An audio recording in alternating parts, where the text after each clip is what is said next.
Bonjour et merci de nous retrouver pour La Foi prise au mot, votre rendez-vous de formation et de réflexion. Cette semaine, je vous propose de nous plonger dans une période charnière et dramatique de l'histoire biblique, la révolte des Maccabées. Nous sommes au IIe siècle avant Jésus-Christ, la Palestine est sous la domination de l'Empire séleucide et le roi Antiochus IV Épiphane décide ou ne décide pas d'imposer la culture grecque, on va le voir. C'est dans ce contexte de persécution qu'éclate une rébellion menée par le prêtre Mattathias et ses fils, dont le célèbre Judas, surnommé Maccabée.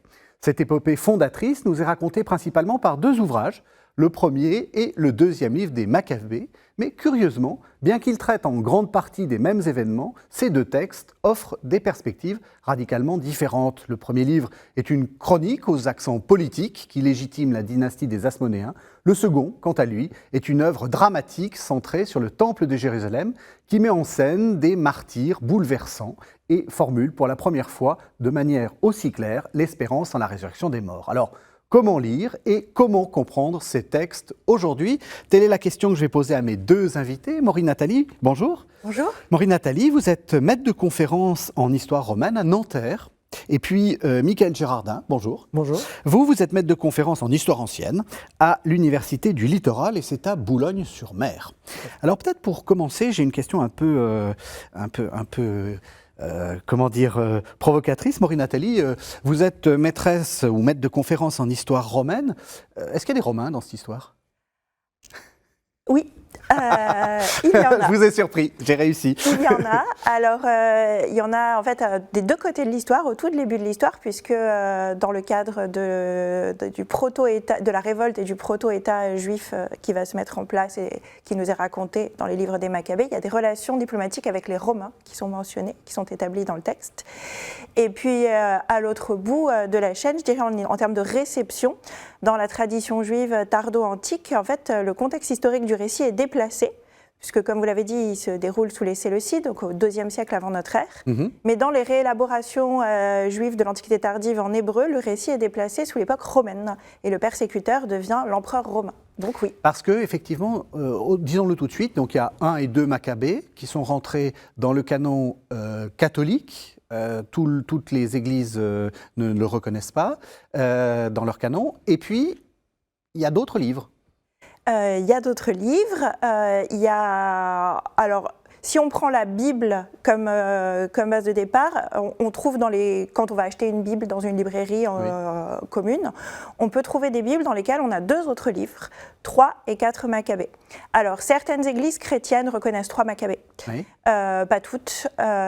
Et 4 Maccabées n'a pas de statut canonique dans aucune église chrétienne à ma connaissance, mais en revanche, il fait dans certaines églises partie de la culture.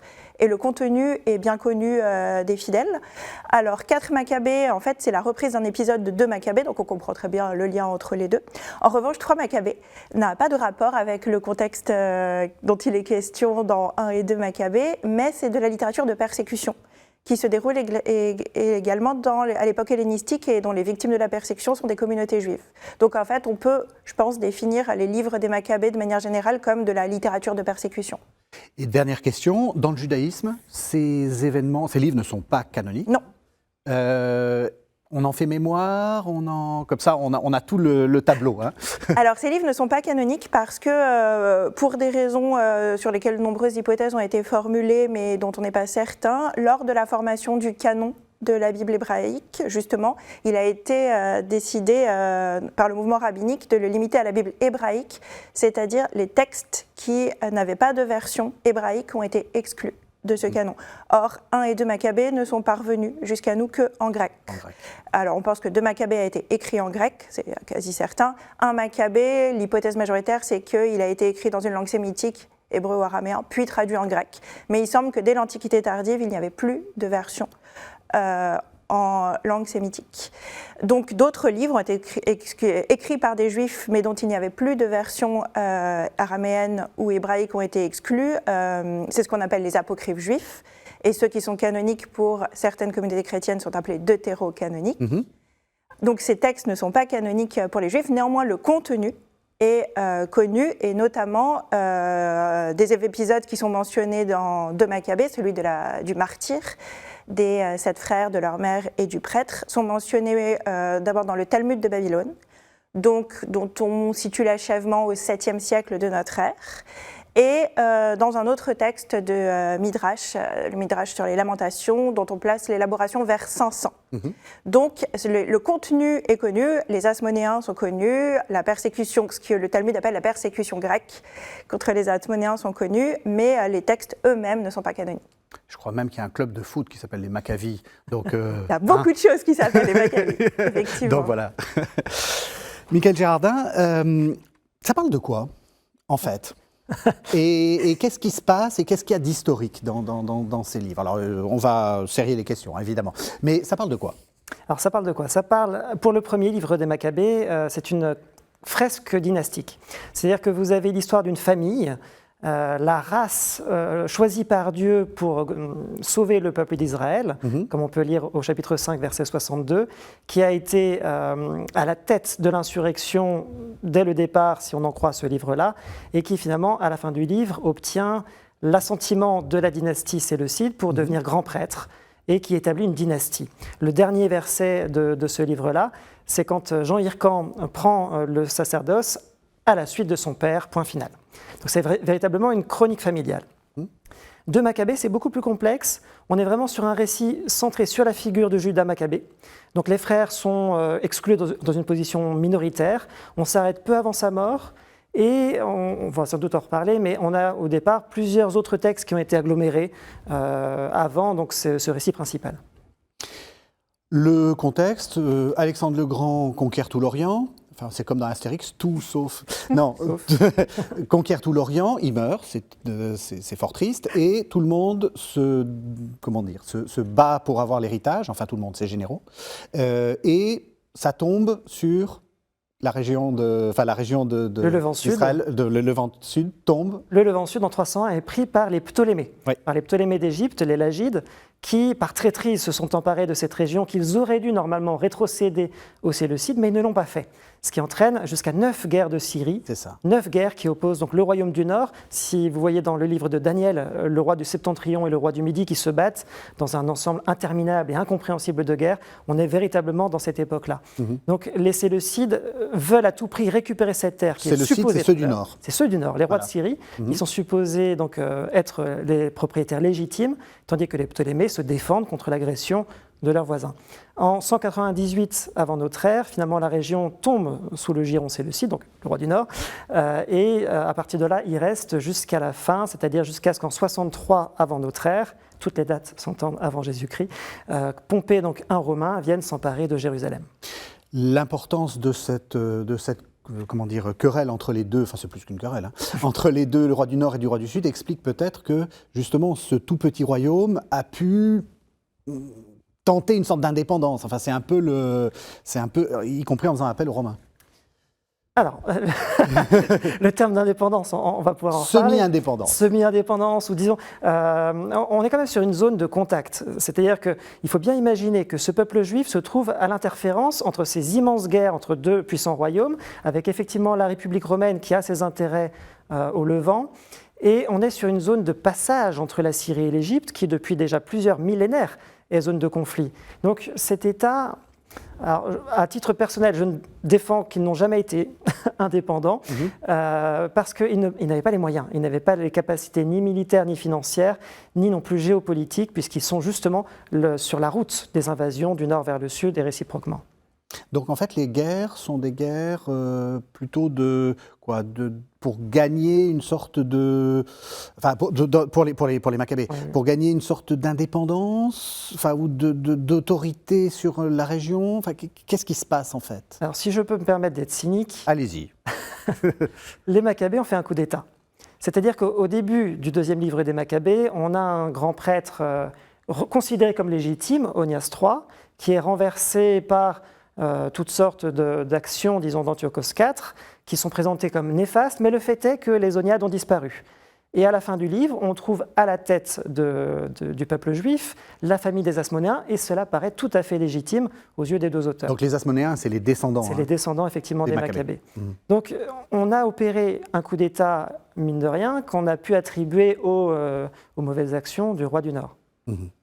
Alors justement, quand je lis le texte, surtout du premier, ça commence vraiment comme ça. On a l'impression, du premier livre, je veux dire, on a l'impression que c'est pas vraiment un coup d'État, c'est plutôt les vilains grecs contre les gentils hébreux. Alors, en effet, c'est l'impression qu'on a, parce que, évidemment, comme tous les textes qui ont été écrits dans l'histoire, l'auteur a un point de vue sur les événements. Et il a une interprétation des événements qu'il souhaite mettre en valeur. Et comme l'a dit Michael, le premier livre des Maccabées, c'est le récit qui légitime le pouvoir des Asmonéens.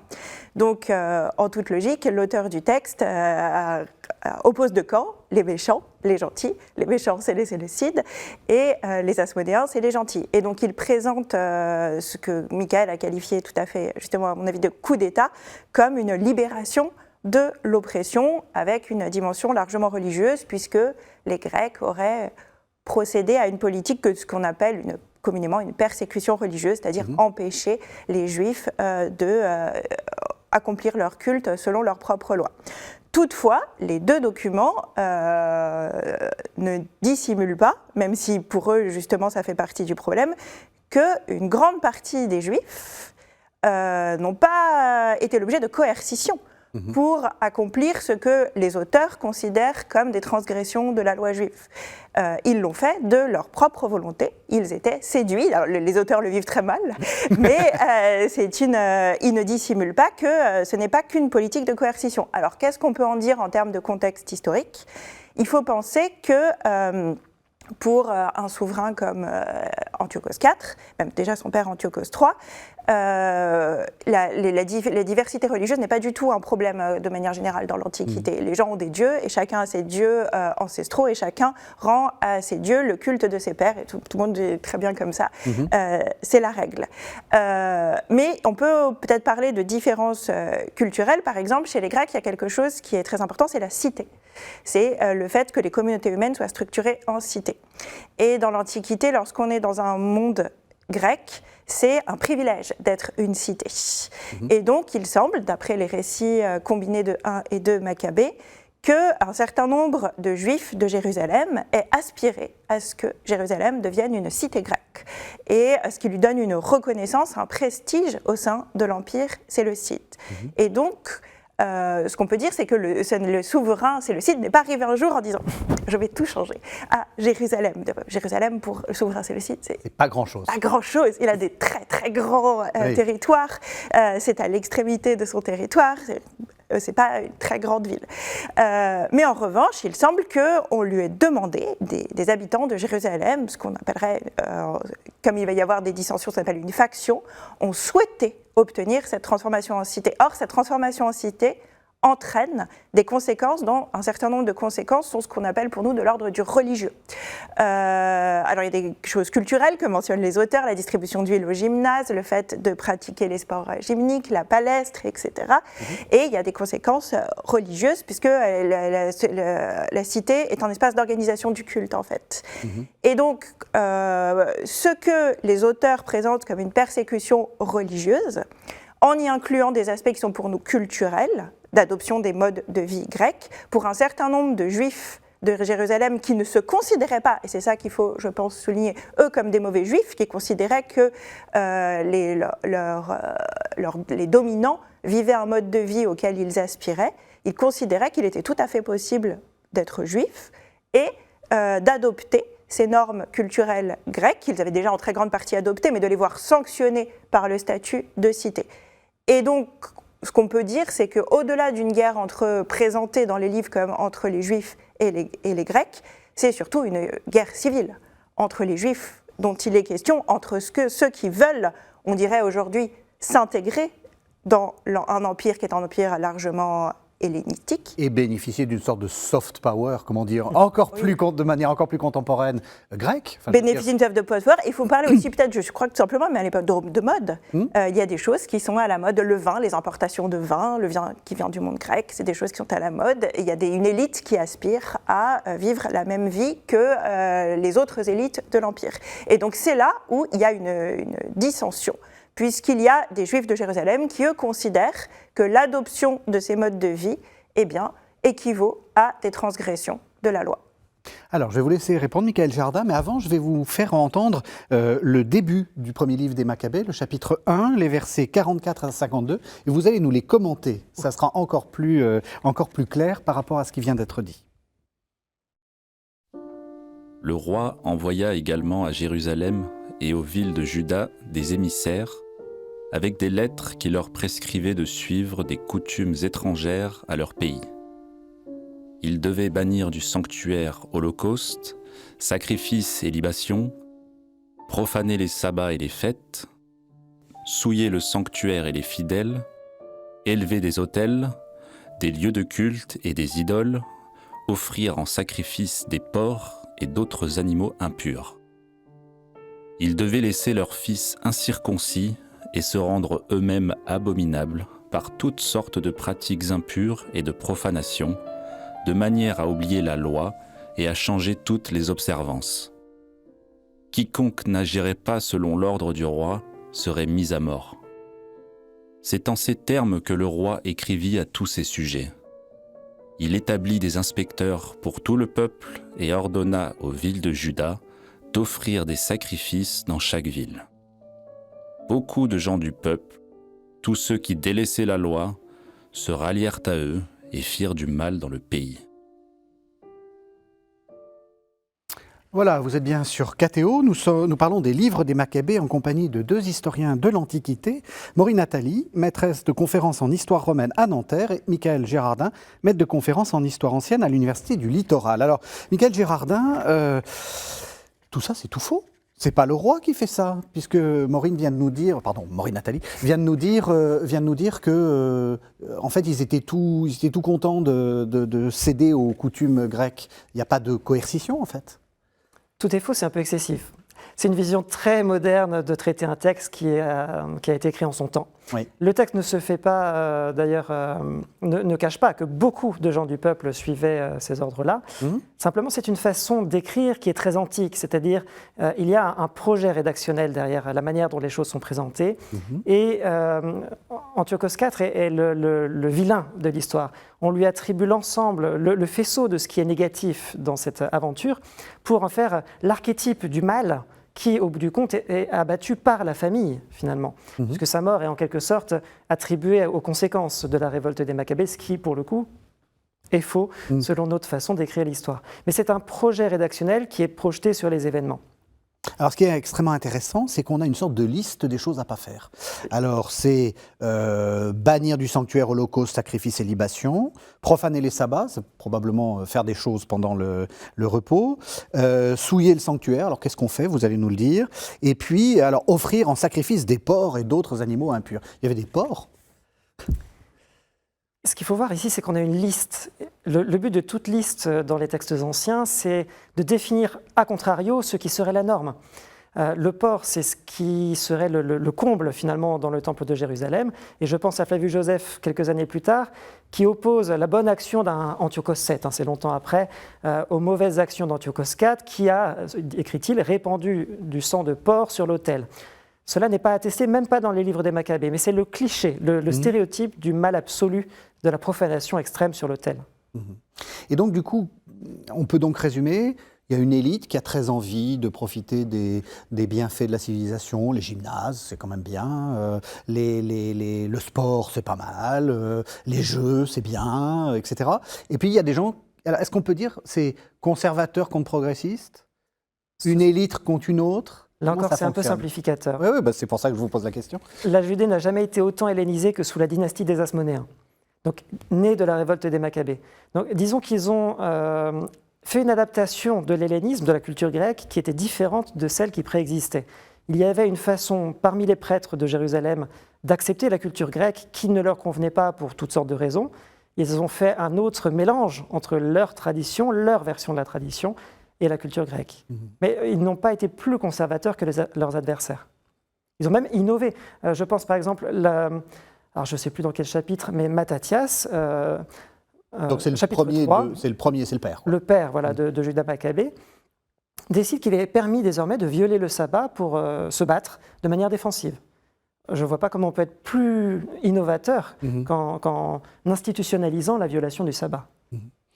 Est-ce que ce genre dans l'Antiquité très globale, est-ce que ce genre de rivalité, de guerre civile, ça vous surprend ou il y a vraiment quelque chose de très spécifique là? Moi, j'ai pas l'impression. Si on parle des événements eux-mêmes, il me semble pas qu'il y a quelque chose de très spécifique. D'ailleurs, la recherche scientifique de ces dernières décennies tend justement à ne pas, il me semble, à ne pas faire des Juifs un particularisme dans l'Antiquité. Il y a beaucoup de gens qui sont dans la même situation.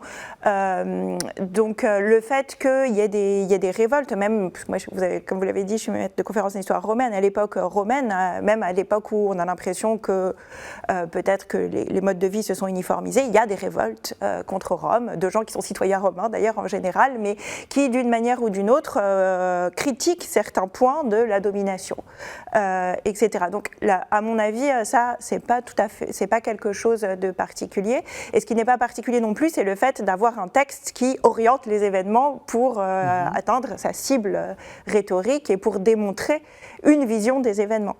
Ce qu'on peut en revanche peut-être dire, mais en élargissant un peu la focale, c'est que la liste dont vous parliez et que Michael a commenté de sorte d'inverse des bonnes pratiques juive selon l'auteur du texte. Ce que ça pointe aussi, c'est que les cultes qu'on appelle syro-phéniciens, dont font parler le judaïsme, ont des caractéristiques légèrement différentes. Alors il y a beaucoup de points communs, mais il y a aussi des caractéristiques légèrement différentes des cultes grecs. La plus connue dans l'Antiquité des Grecs, c'est sur la forme du sacrifice. Ce sont des religions sacrificielles toutes les deux. Donc à l'époque, tant qu'il y a un temple à Jérusalem, on a sacrifié des animaux, comme les Grecs sacrifient des animaux.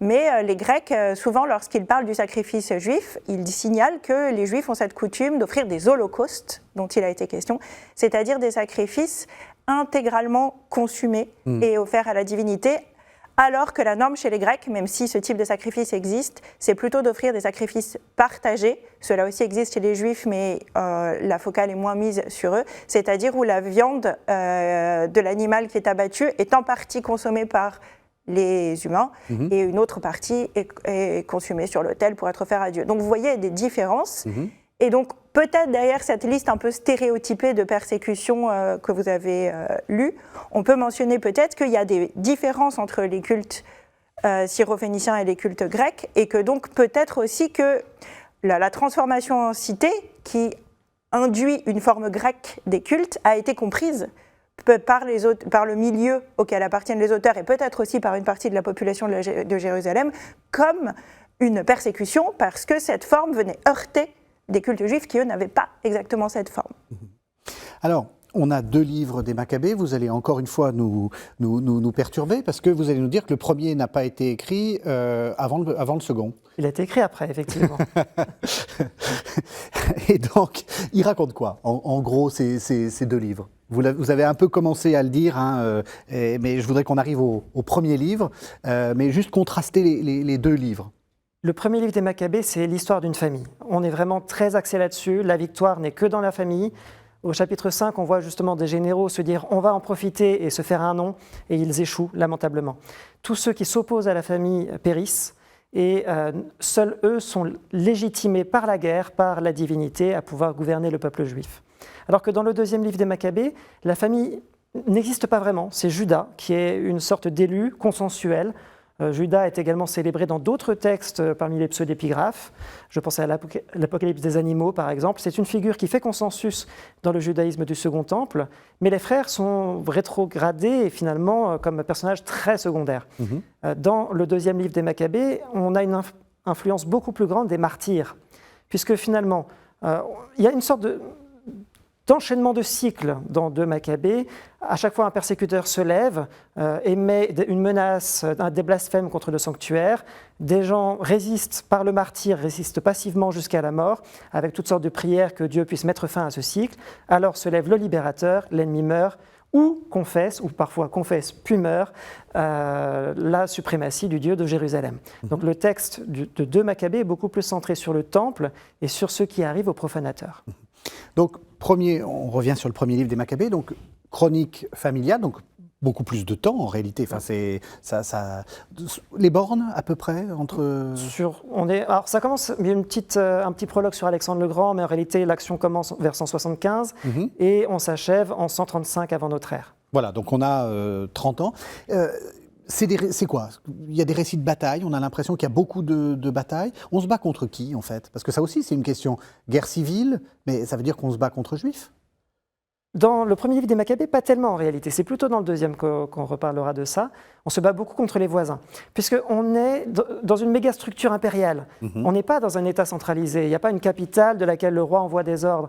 On a toutes sortes d'officiers régionaux qui contrôlent des micro-peuples comme le peuple juif, qui n'est en fait qu'un peuple parmi d'autres dans le Levant Sud, qui a sa propre gouvernance sous le giron impérial. Donc, quand un État se soulève dans cette méga structure, les voisins sont ou non fidèles au roi. Se pose la question, il faudra quand même en parler aussi, qu'on est dans une époque où la dynastie séleucide elle-même se divise dans une guerre civile entre plusieurs branches dynastiques. Donc on peut jouer sa partie à droite à gauche en étant loyal à telle ou telle branche dynastique, et les combats locaux en fait, sont une traduction locale ou régionale de problématiques qui en fait sont structurelles dans l'État séleucide. Donc on se bat contre le voisin qui est souvent très proche, très semblable, mais il y a des réalités considérable en réalité qui se joue dans ces combats-là. On se bat très peu contre les Séleucides, dans ces cas quasiment uniquement contre des détachements. Quand le roi prend lui-même la tête de son armée, on perd absolument à chaque fois. Ah oui, aucune évidemment. victoire contre l'armée royale. Évidemment, oui. Mais alors, étonnamment, c'est caché dans la rédaction. C'est-à-dire que vous n'avez que des immenses victoires dans 1 et 2 Maccabées, et quand le roi intervient, il y a toujours une explication qui vient expliquer que voilà, Dieu avait décidé que... C'est une sorte donc il y a une sorte de grand jeu qui se met en place, à la fois Séleucide contre Séleucide. Quand il y a des Lagides qui sont là, on essaie de faire des alliances, et puis après il y a les Romains qui arrivent, on essaie aussi de faire des alliances. C'est un peu ça, on essaie de tirer son épingle du grand jeu. Exactement. Alors les Romains n'arrivent pas quand même, ils ne se sont pas mêlés de si près que ça, mais l'établissement qui est enregistré de relations diplomatiques avec les Romains montre justement, illustre ce que disait Michael, c'est-à-dire que pour essayer de s'en sortir, alors comme disait Michael, s'en sortir pour les révoltés de Judée, c'est pas devenir indépendant à proprement parler comme on l'entend aujourd'hui, ça c'est pas possible, on est dans un monde impérial en fait. Mais par contre c'est obtenir un certain degré d'autonomie à débattre, et pour ça, il faut des appuis. Donc on cherche des appuis avec des peuples voisins, parfois on se bat, parfois on s'allie avec les Romains qui sont plus loin, mais qui commencent à devenir une force politique. Donc il y a ce jeu qui se met en place, et comme le disait Michael, que c'est tous ces éléments qui en fait tiennent à la complexité de la période et des relations diplomatiques et militaires à cette époque, qui sont dans 1 et 2 Maccabées très largement placés dans un moule d'opposition qu'on appellerait culturel, civilisationnel. Et donc c'est ce schéma qui est imposé sur une situation extrêmement complexe. Sachant que, excusez-moi, je vous en prie. Cette complexité très locale d'une guerre civile intracommunautaire avec des conflits avec les voisins, dans le cadre d'une guerre civile séleucide, c'est un ensemble extrêmement complexe qui trouve encore une causalité dans cette guerre dont on parlait tout à l'heure, entre Lagide, roi du Sud, et Séleucide, roi du Nord. C'est-à-dire que c'est un ensemble de guerres multiscalaires qui se mélangent, et c'est finalement, je dirais, ça qui fait la particularité de cette révolte par rapport à d'autres dans le monde séleucide. Les Séleucides ont l'habitude de mettre à la tête d'un État, d'une région de leur empire, un chef qui se serait soulevé et qui, ce faisant, aurait montré une capacité à mobiliser la population locale. Donc, que les Asmonéens soient choisis par les rois pour prendre la tête des Juifs, puisqu'ils ont été suivis, c'est presque normal dans ce cadre-là. Maintenant, ce qui a entraîné que cet événement soit aussi structurant, aussi déstructurant même, en fait, en réalité, pour l'histoire séleucide, c'est qu'on est dans ce conflit des guerres, on est sur une marche frontalière. C'est-à-dire que ce qui s'est passé à Jérusalem a eu des répercussions sur l'histoire des 2 royaumes, Lagide et Séleucide, puisque pendant la 6e guerre de Syrie, on est en 168 avant Jésus-Christ, Antiochos IV assiège Alexandrie. Il est sur le point de réunifier l'ancien royaume d'Alexandre en détruisant enfin les Lagides.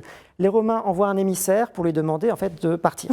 On lui demande sans armée, mais d'abandonner l'Égypte et de mettre fin à ce rêve déjà pluricentenaire de la part pluriséculaire de la part de la dynastie de mettre fin à l'ennemi. Il arrive à Jérusalem donc avec une armée invaincue. On peut imaginer qu'il est un peu énervé, disons, par ce qu'il vient de vivre, et il trouve une cité qui est alors en insurrection contre lui. 2 Maccabées 5:5, une rumeur a circulé que le roi est mort, alors Jason, un ancien grand prêtre déchu, s'empare de la ville, et là, gros coup de pas de chance, Le roi revient, il n'est pas mort, c'était une fake news, comme on dirait aujourd'hui. Et donc, vous voyez que c'est là que prend place ce que les livres appellent véritablement une persécution, l'abomination de la désolation, l'interdiction de la Torah. Pourquoi ? Parce que alors que ce peuple était une composante d'une mégastructure impériale, il a choisi de se soulever contre l'État royal, perdant de facto le droit à être dirigé par sa propre loi. Autonomie, en grec, ça veut dire être dirigé par sa propre loi, ce n'est pas l'indépendance. C'est le roi concède la Torah comme loi locale. Puisqu'ils se sont soulevés, ils perdent la Torah, ce qui est présenté dans les textes comme une persécution et que nous avons lu comme une persécution religieuse. En fait, oui, si je peux juste... Au contraire. Les livres présentent la persécution comme la cause de la révolte, alors que ce qui est interprété comme une persécution, historiquement, ce sont des mesures de répression dues à une révolte. On peut peut-être le formuler comme ça. Et je vais vous faire préciser quelque chose qui pour vous est une évidence, mais dans l'Antiquité, la différence entre le politique et le religieux est très difficile, depuis notre modernité, à percevoir. Et donc nous, on le lit comme des questions de persécution religieuse, etc. Pour le Séleucide, pas du tout. Alors, il est à peu près certain que si on essaye de se penser du point de vue de Séleucide, comme plus tard pour les Romains, eux ne comprennent pas en fait le problème dans un certain nombre de cas. Alors, il y a un point qui est mentionné, par exemple, qui peut illustrer ça dans les livres des Maccabées, c'est la question de l'anniversaire du roi. Puisque dans l'anniversaire du roi, le texte nous dit qu'il y a des sacrifices qui sont faits au temple de Jérusalem. Et alors, l'interprétation de cet événement, l'interprétation religieuse, est extrêmement diversifiée. Parce que c'est présenté comme une illustration d'une persécution religieuse. Or, rien n'interdit dans la loi de faire des sacrifices pour l'Empire, pour la bonne santé du roi, à l'occasion de son anniversaire. Et d'ailleurs, à l'époque de la domination romaine, les Juifs, nos sources juives comme Philon d'Alexandrie et Flavius Joseph, n'auront de cesse de rappeler qu'au temple de Jérusalem, on fait tous les jours des sacrifices pour le salut de l'empereur et de l'Empire. Donc, c'est des événements, ce qu'on peut peut-être dire, c'est que les livres des Maccabées, en présentant une loi et des transgressions, a tendance à rigidifier la loi, disant, voilà, les Juifs sont censés faire ça, ils ont été empêchés de faire ça. C'est une persécution religieuse, ils se révoltent. Mais au-delà de tout ce qu'on a dit, on peut aussi rajouter qu'en fait la loi n'a pas été interprétée de la même manière à toutes les époques. Et d'ailleurs, elle ne l'est toujours pas. Dans le judaïsme contemporain. Oui. Donc, ce qu'on peut dire, c'est que les auteurs, parce qu'ils ont le propos qu'on a dit, le discours qu'on a dit, choisissent une version de la loi, dans certains cas, en disant ce qu'on a dû faire. Eh bien, cela transgresse la loi. Mais comme je le disais tout à l'heure, tous les Juifs ne sont pas d'accord avec cette interprétation. Certains considèrent que faire des sacrifices à l'occasion de l'anniversaire du roi, il y a des sacrifices tous les jours au temple de Jérusalem, c'est le sacrifice perpétuel. Faire un sacrifice pour le bien-être du roi, certains considèrent que ce n'est pas du tout une transgression. Oui, et j'imagine que du côté du roi, qu'une petite cité microscopique dans son empire refuse de faire un sacrifice pour son anniversaire, il ne comprend pas. Exactement, comme les Romains ne comprendront pas qu'on cesse de faire des sacrifices pour l'empereur. Et donc en fait, c'est là, pour revenir à votre question, la séparation du religieux et du politique n'est pas la même pour nous et n'était probablement pas la même pour tout le monde à l'époque. Et c'est peut-être dans cette incompréhension, dans cette différence de curseur de séparation que se place l'incompréhension qui a mené à une révolte et une répression. On essaie de voir le deuxième livre des Maccabées. Alors je vous propose qu'on écoute un deuxième texte, cette fois-ci du deuxième livre des Maccabées. C'est le texte peut-être le plus connu, puisque il est lu dans la liturgie catholique. Donc c'est le seul texte que les fidèles entendent. C'est le chapitre 7. Alors j'ai coupé un petit peu, c'est les versets 20-21, puis après, j'ai coupé 27-29. Leur mère fut particulièrement admirable et digne d'une illustre mémoire. Voyant mourir ses 7 fils dans l'espace d'un seul jour, elle le supporta vaillamment parce qu'elle avait mis son espérance dans le Seigneur. Elle exhortait chacun d'eux dans la langue de ses pères. Cette femme héroïque leur parlait avec un courage viril. Elle se pencha vers son dernier fils et lui parla dans la langue de ses pères, trompant ainsi le cruel tyran. « Mon fils, aie pitié de moi. Je t'ai porté 9 mois dans mon sein. Je t'ai allaité pendant 3 ans. Je t'ai nourri et élevé jusqu'à l'âge où tu es parvenu. j'ai pris soin de toi. Je t'en conjure, mon enfant, regarde le ciel et la terre avec tout ce qu'ils contiennent. Sache que Dieu a fait tout cela de rien et que la race des hommes est née de la même manière. Ne crains pas ce bourreau. Montre-toi digne de tes frères et accepte la mort, afin que je te retrouve avec eux au jour de la miséricorde. Voilà, vous êtes toujours sur KTO. Nous parlons du livre des Maccabées en compagnie de Maureen Nathalie, maître de conférence en histoire romaine à Nanterre, et de Michael Girardin, maître de conférence en histoire ancienne à l'Université du Littoral, c'est à Boulogne-sur-Mer. Michael Girardin, est-ce qu'on peut dire que le premier livre des Maccabées a moins de théologie et que le deuxième livre des Maccabées a plus de théologie? Ça a été dit. Mais comme disait Maureen tout à l'heure, finalement, c'est une question de perspective, de point de vue. C'est-à-dire qu'il y a tout de même une théologie de l'histoire en 1 Maccabée, mais une théologie qui passe par l'intermédiation de la famille pour gouverner le peuple juif. Là où 2 Maccabées est plutôt, disons, partisan d'une action directe de Dieu qui passe par l'ensemble de son peuple. Chaque individu est appelé, comme les 7 frères ici, à agir finalement pour la foi qu'il professe.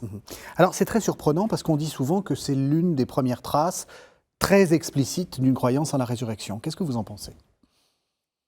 Non, est-ce que vous êtes... à ma connaissance, c'est la plus ancienne. Vous nous avez tellement surpris avec tous nos clichés. Est-ce que c'est un cliché? Non. À ma connaissance, c'est la première. À ma connaissance aussi, c'est Oui. la formulation la plus ancienne qu'on connaisse, que c'est dans 2 Maccabées. Donc, alors, ça c'est un abrégé de Maccabées. Enfin, ça se présente comme un abrégé d'un autre texte, et le texte source aurait été écrit juste après les événements, donc en 160.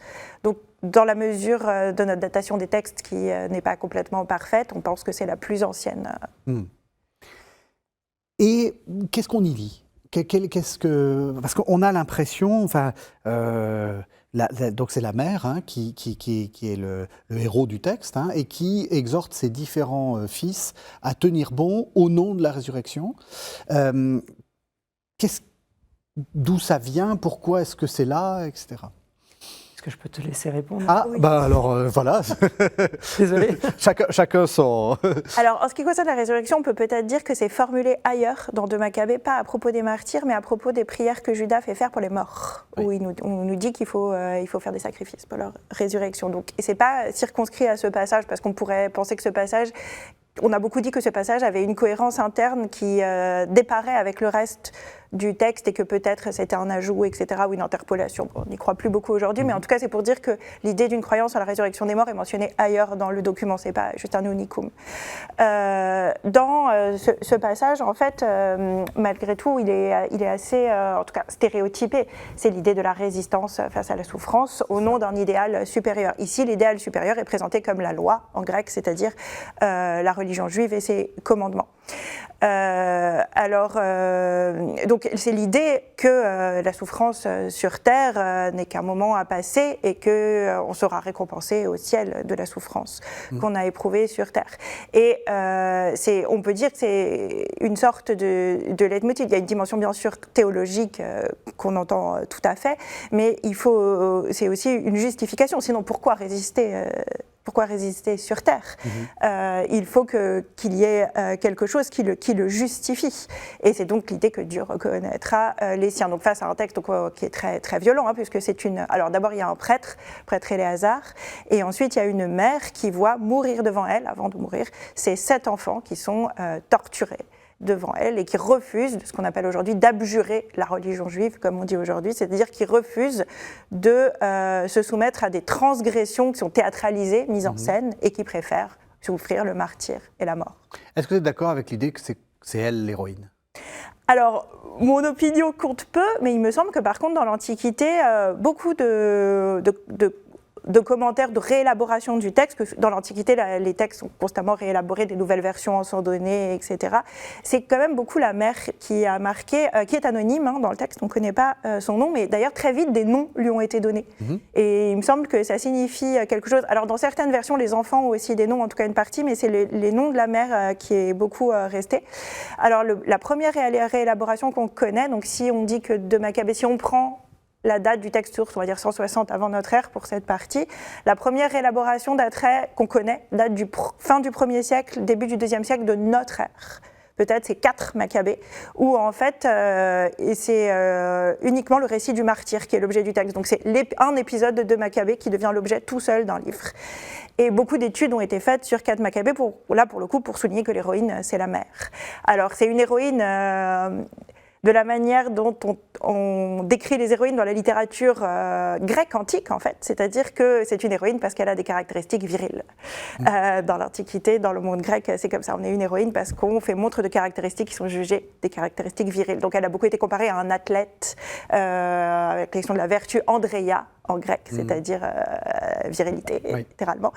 Voilà. Et puis, compris dans les sources juives tardo-antiques, on lui donne des noms, Myriam, puis ensuite ce sera Anna, et on voit que en fait, c'est elle l'héroïne, peut-être, alors là, on est du domaine de l'hypothèse, peut-être parce qu'en fait, c'est elle qui souffre le plus. Elle voit mourir et torturer ses 7 enfants, qu'elle exhorte à ne pas céder, et puis elle meurt. Alors là, il y a eu des versions différentes pour expliquer les causes de sa mort, suicide ou mise à mort par le roi, mais en tout cas, c'est elle l'incarnation absolue de la souffrance au nom de la loi. Michael Jardin, vous avez dit le 2e livre des Maccabées est aussi centré sur le temple. Là aussi, il y a une théologie du temple.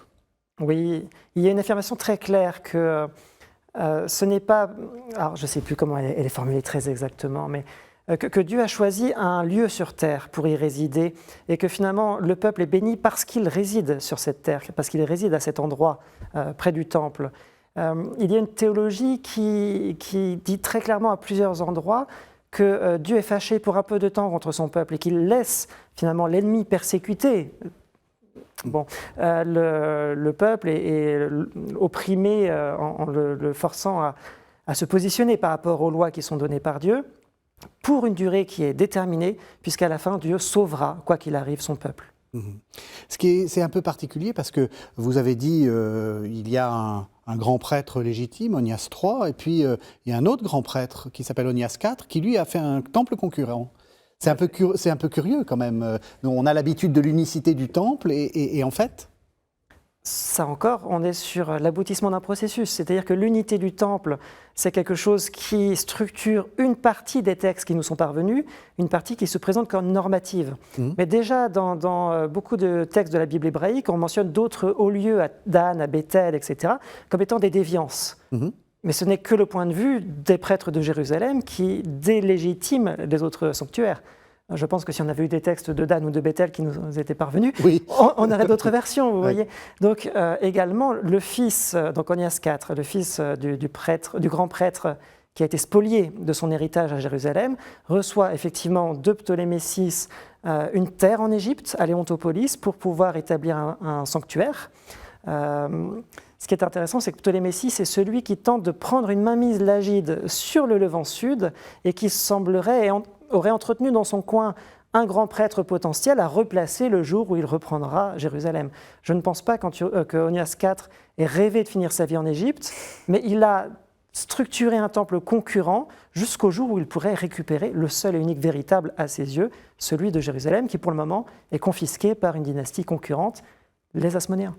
Oui, donc c'est ça qui est derrière aussi, cette centralité du temple. Enfin, nous avons le bon temple et nous avons la légitimité, alors qu'en fait pas du tout, à être nous-mêmes grands prêtres. Parce que les Hasmonéens vont faire une sorte de coup de force. Ils ne sont pas de la bonne dynastie pour devenir prêtres. Tout à fait. Et c'est pour cela justement qu'on a 2 lettres festales au début du livre, et 2 lettres qui sont envoyées pour inviter la diaspora d'Égypte, donc celle qui est structurée autour du temple de Léontopolis, pour l'inviter à venir participer à la fête de la dédicace à Jérusalem.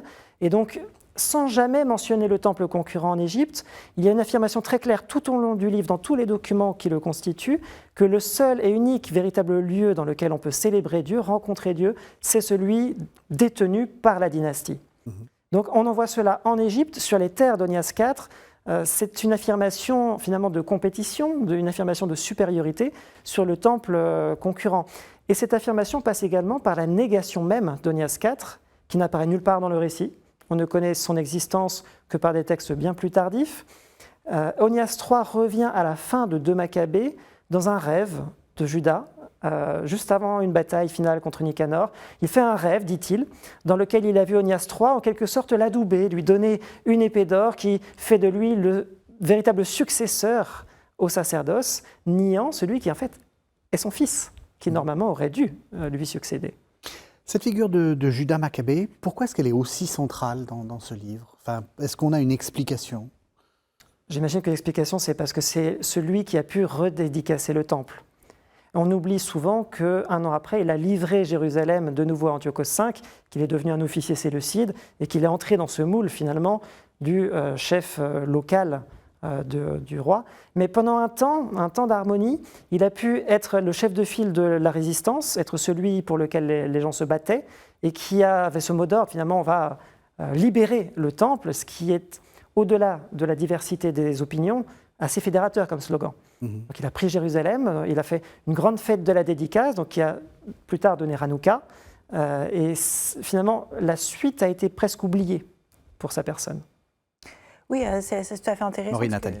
Il me semble que justement, les deux livres des Maccabées accordent une place importante à la redédicace ou l'inauguration, donc Hanouka, en hébreu du temple de Jérusalem, qui donne lieu à une commémoration annuelle, Hanouka, oui. Hanouka, qui existe encore. Oui. Et pour reprendre ce que disait Mickaël, qui me paraît tout à fait intéressant, c'est-à-dire de la manière dont c'est mis en scène dans les deux livres des Maccabées, on peut dire qu'une fois que, dans la logique du discours, le temple a été redédicacé, en fait, c'est gagné. Peu importe ce qui se passe après. Les événements étant présentés comme une persécution religieuse et une souillure du temple, si le temple est purifié et si le culte reprend comme il aurait dû toujours se dérouler selon les auteurs, alors c'est gagné, peu importe ce qui se passe après. Tant que le temple n'est pas à nouveau souillé, il ne le sera pas avant des siècles, plus sous les Séleucides en tout cas, eh bien c'est gagné. Mais alors attention, par la famille des Maccabées, puisque justement, dans le deuxième livre, au chapitre 11, on possède une lettre écrite par Antiochos IV, dans laquelle il abandonne sa politique de suppression de la loi civile, donc la Torah, et rétablit donc cette loi comme loi coutumière pour le peuple juif, et il envoie pour appliquer cet ordre Ménélas, qui était le méchant grand prêtre du début de l'histoire, qui est qui reçoit cette mission de rétablir la Torah de la part d'Antiochos IV. Et ça, c'est présenté de façon tellement ambiguë qu'on ne s'en rend même pas compte. On a presque l'impression que c'est grâce au combat de Judas qu'on a pu obtenir cette abolition de la loi, niant qu'il y a une date sur le document qui nous permet, historiens, de reprendre dans le bon fil. Donc le texte est produit de telle manière qu'on ait l'impression que Judas a permis le rétablissement de la loi, la persécution était une parenthèse malheureuse, mais qui s'est terminée. Dans les faits historiques tels qu'on peut les reconstituer, c'est un peu plus subtil. Le roi a aboli la loi, l'a rétablie. Judas s'est soulevé malgré tout, a pris Jérusalem après la mort du roi, profitant d'un instant de faiblesse. Et puis, quand le roi est revenu, le fils, sous les murs de Jérusalem, il n'a pas été capable de défendre le temple. Et finalement, un Maccabée est l'histoire aussi de reddition de Jérusalem successive. Dès qu'un roi se présente, les Hasmonéens négocient la reddition dans des termes présentés comme les plus à même de défendre la Torah et le temple face à l'ennemi pour qu'une persécution ne se reproduise plus. On arrive à la fin de l'émission, j'ai envie de vous poser une question un peu provocatrice. Est-ce que ça vaut la peine de lire les livres des Maccabées? Et pourquoi? Ah oui. Alors peut-être que Mickaël et moi, on va pas être d'accord, parce que moi, je préfère deux Maccabées. D'abord parce que c'est en sommet de la littérature grecque. Il y a l'auteur de deux Maccabées, ou l'abréviateur, on ne sait, celui qui a donné au texte, au récit, en tout cas la partie récit du texte, sa forme actuelle, est un auteur très cultivé. Un bon auteur. C'est un très bon auteur qui écrit très bien, qui emploie des mots dont parfois c'est le premier emploi en grec. C'est lui qui emploie pour la première fois les termes judaïsme et hellénisme, qui ont une postérité que l'on sait. Le texte est extrêmement riche, et puis comme on l'a dit tout à l'heure, c'est dans ces textes qu'on trouve pour la première fois dans deux Maccabées formuler l'origine de notions théologiques qui sont appelées à un destin très important et dans le judaïsme et dans le christianisme. Est-ce que ça vaut la peine? Oui, complètement. Mais pour ma part, effectivement, ce serait plutôt un Maccabée que je vois comme beaucoup plus abouti que deux Maccabées, qui étaient un peu plus anciens, dans l'affirmation finalement d'un fil conducteur qui est un peu moins perceptible à première vue, qui est plus subtil, qui passe par l'action humaine, par la propagande dynastique. On a quelque chose qui me paraît subtil et en même temps très présent et qui paraît, à mes yeux, avoir en tout cas formaté également une grande partie de l'histoire juive. Vous diriez que c'est une théologie de l'histoire? J'ignore jusqu'à quel point j'ai raison de dire, De dire dire ça. oui. Je suppose que vous avez en tête quelque chose. Non, qui n'est pas simplement que forcément, Dieu se sert des êtres humains Oui. pour pour accomplir ses desseins, par la famille. par la famille. Parfait. Merci, merci à tous les deux. Alors, vous êtes arrivés chacun avec un livre que vous allez nous présenter brièvement, excusez-moi. Maureen Nathalie, vous venez de faire paraître Religion et interaction religieuse dans l'Empire romain tardo-antique aux éditions Schwab.